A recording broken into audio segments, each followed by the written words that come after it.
Hello বন্ধুরা, সবাই কেমন আছো? দেখো কত রোদ উঠেছে, প্রচণ্ড গরম লাগছে, থাকা যাচ্ছে না একদম।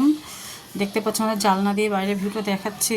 প্রচণ্ড রোদ, ছাদে মানে পুড়ে যাচ্ছে। আজকে প্রায় 39-40 ডিগ্রি তাপমাত্রা, কিন্তু একদম থাকা যাচ্ছে না। তার মধ্যে বারবার কারেন্ট চলে যাচ্ছে। কারেন্ট যাওয়াতে আরও বেশি গরমটা লাগছে। তার মধ্যে বাইরে এত পরিমাণে রোদ না, তাকানোও যাচ্ছে না। আর গরমে তো থাকাই যাচ্ছে। কি রান্না খাওয়া করব কিছুই ইচ্ছা করছে না। তার মধ্যে দেখো কী করেছি, সকাল সকাল তো রুটি খেয়েছে সবাই, খেয়ে যার যার মতন বেরিয়ে গেছে। আর এখন দেখো এই যে ডাল বসিয়েছি। কি করব, হালকা ডাল, পাতলা একদম, পেঁয়াজ ফোড়ন দিয়ে করব। আর এদিকে দেখো ভাতও বসিয়ে দিয়েছি। গরমে তো খেতেই হবে, বলো, যতই গরম লাগুক, না খেয়ে তো আর থাকতে পারবো না।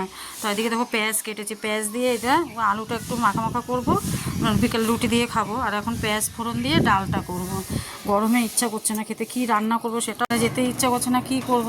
ছেলে মেয়ে নিজেকে তো খেতেই হবে, তো ওই জন্য বসিয়ে দিলাম। তোমরা সবাই সাবধানে থেকো, বেশি করে জল খেও, রোদে যতটা না পারো বেরোবে না, ঘরেই থাকবে, বাচ্চা কাচ্চাকে সাবধানে রাখবে সবাই।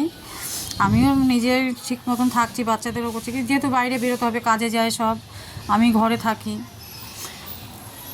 প্রচণ্ড রোদ, প্রচণ্ড রোদ, আর মানে থাকা যাচ্ছে না।